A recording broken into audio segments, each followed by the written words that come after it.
luxury SUVs. Sure, you can get yourself like a Bentayga, you can get a Cullinan, so there's definitely options if you want to burn dinosaur juice. What if you're a little different? What if you want electrons in your life? Well, we got this, the Escalade IQ. At 192,000 Canadian, it's an option, or you can get something from Germany. I love that locking sound. This is a Mercedes G580 with EQ technology. It's just shy of 250,000 Canadian dollars. So, my name is Jimmy. Let's find out which one is the best one for you. Now, before you start writing in the comments and saying how, Jimmy, you idiot, you can't compare these two. The G-Wagon should be comparable to the Hummer EV SUV. And the Escalade IQ, well, you should compare that to the EQS SUV. You're not wrong. It's just, well, these are the two cars that are available here in the Vancouver press fleet. So I can't pick the other cars outside of the fleet. I'm not some big time YouTuber. I am literally a nobody. But let's make this comparison just a little bit easier anyways by breaking things down into sections. Within the G580, there's still quite a bit of tech, but it's a little bit more old school.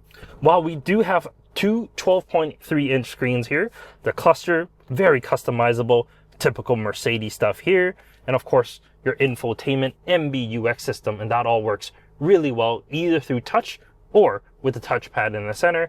This is still, well, a little bit of that old school vibe because it's based on the older MBUX system, and because of that, you get the touchpad on the bottom, you get the buttons, and you get the climate control down beneath. So while yes, you do get quite a large display, you're not left with, well, just screens everywhere. You still get some physical buttons. Sure, while big fancy displays is very entertaining, this, just the sound from that locking mechanism, you're not gonna get that in any other vehicle. It feels so mechanical. There's just so much movement. I'm sure, you know, if you're a child like I am, you're gonna be playing with that for hours. But let's check out the Escalade. Well, things are very, very different. I got 55 inches of display in front of me. My cluster, infotainment, and a display for the passenger. And yes, there's an HDMI hookup right here in the center, so they can play games or work or do whatever else that they want. This is tech. But sadly, unlike the G-Wagon where you can get CarPlay and Android Auto, like all EV products from GM, you cannot get that here. It's weird. The regular Escalade is basically the same, but you can get it in that. It's just in this, they're like, no, you don't get that. But you do get this display down here as well for your climate control, to open your doors, to turn on and off your headlights. All of that is possible right here. Physical buttons, the only physical button really is this knob in the center along the volume knob on the side. But around that, you get capacitive buttons for your home, music, and navigation. And if that's not enough tech for you, there's 3 more displays in the back. It definitely has more tech. According to Instagram, you folks voted, well, that the Escalade, is more luxurious than a G-Wagon. Now, I can understand where you're coming from, because on this, I just press this button here and I get an electronic butler to close the door for me. I would never have to open a door again. What's more is, of course, you got screens in front of you. You got the screen in the center to control everything, including these heated, cooled, massaging, speaker-infused seats. You get so much in here that you just don't get on the G-Wagon. And what's more is tray tables. No, this isn't a first-class aircraft, but you get tray tables so that you can do a bit of work. You can eat your caviar and whatever luxurious items that you can get at the dollar menu from McDonald's. Probably not that though. But here's the thing. the G-Wagon, it's different. Over here in the G-Wagon, well, luxury is more understated. We get heated, ventilated, and massaging seats up front on this super plush surface. The door cards are absolutely beautiful. The handles, they're even wrapped in leather. This is traditional luxury. Well, when it comes to practicality, the Escalade being the mammoth that it is here, it has 3 rows of seats. It should be more practical, right? Well, we'll do a side by side of the front seats. Both here are spacious. We do get more headroom in the G580 thanks to the taller roofline. As for the second row, the G580's legroom is limited compared to the expansive space available in the Escalade. I can even lean back and fully stretch out and even sleep here. Now for the third row. While yes, the G580 doesn't actually have seats back here, it may actually be better than that of the Escalade, because not only do you have to wait for the second row to slowly move out of the way, and then, well, you gotta squeeze yourself in. Once in, I guess it's alright. The second row, well, if moved all the way back, it's essentially having them on your lap. But moved a little bit forward and it's alright for someone of my height of 5'11".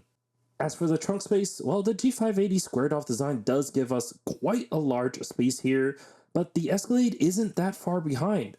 Sure, behind the third row isn't the biggest, but you can fold these seats down and have more space if you need. And what's more is, it has a huge trunk. It's like the size of a Subaru Crosstrek's trunk. Over in the G-Wagon, sadly we don't get a front, it's just taken up by electronics and whatnot.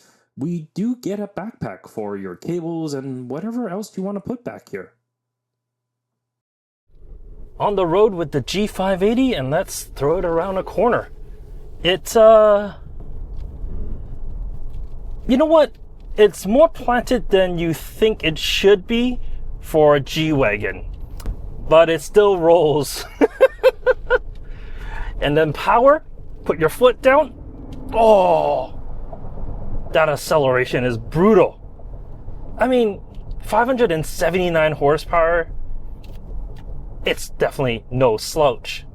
This weighs just shy of 7,000 pounds, so it's no featherweight, but next to the Escalade, it definitely is. However, I must say, it still feels like a truck. It still has that overall truck vibes about it. Because over bumpier surfaces and everything just shakes a little like it should in an actual truck. Now, I'll leave it up to you if you think that's a good thing or a bad thing, but it's definitely something that I've noticed. In terms of overall ambience in here, it's decently quiet, but you definitely do hear tire noise and road noise. And when you're up to speed, a little bit of wind noise as well, as you have this massive flat windshield right in front of you. This probably more suited around town than it is on the highway, just because of its boxy shape. Driving 9,000 pounds. Let's see what it does in a corner.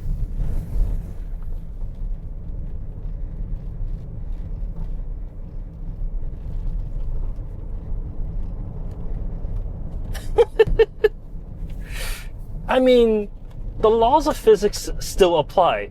So, yeah, it definitely feels heavy. There's no getting around that. But it's surprisingly comfortable for what it is. And turn on VMAX. There we are. Put your foot down. While it is quick, it's not as quick as the G580. However, I must say, the air suspension and the Magna Ride combo that this has, this is more comfortable. Over bumps, it doesn't shudder. It just feels more, well, solid. And like the G580, it's a G-Wagon. So that thing is, well, the epitome of solid. And this just feels better than that. What the Escalade does really well, though, is when you're on the highway, you got Super Cruise, it drives itself. You don't have to worry about it. You don't have to think about it. But it does come with things that are, I mean, kind of useless. The Escalade comes with arrival mode, which turns the rear wheels the same direction as the front, so you can crab walk as you're going down the road. That feature itself is pretty useless. In everyday scenarios, you're not going to be using that. However, the rear wheel steering, that is amazing, because on, well, smaller roads, you can just, well, whip a U-turn whenever you want. You don't really have to think about if your vehicle is going to fit. It will. Chances are the Escalade will fit on like everyday roads. It's actually very capable thanks to that rear wheel steering. The G-Wagon, well, it has the tank turn.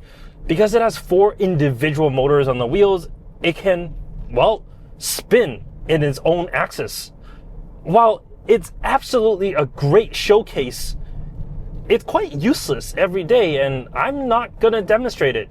Because looking at the tires, many other journalists has used this feature in the past, and it does chews up the tires. And I have a little bit of mechanical sympathy for these vehicles, so I'm just gonna hold off. So there you have it. 2 big electric SUVs. 2 battery-powered statements of intent. One, a G-Wagon that has its huge lungs removed and replaced with enough computing power to launch a small satellite. On the other hand, the Escalade that decided, you know what, I wasn't quite big enough. Let's add more screens, more torque, more everything. The G580 here, it's still a G-Wagon, isn't it? It still clunks when you shut its door like a Volt. It still looks like it's ready to invade a small country, or more likely navigate to treacherous terrain of a shopping center. But now, it does so in silence, but rather a little bizarre manufactured G-roar sound that sounds less like a monster and more like a annoyed washing machine. The G-turn, well, that's utterly pointless. It's the kind of thing you use to show off to your friends, and then you're stuck buying new tires. It's the electric G-Wagon for those who still want to be pure to the G-Wagon, but was told they have to go green.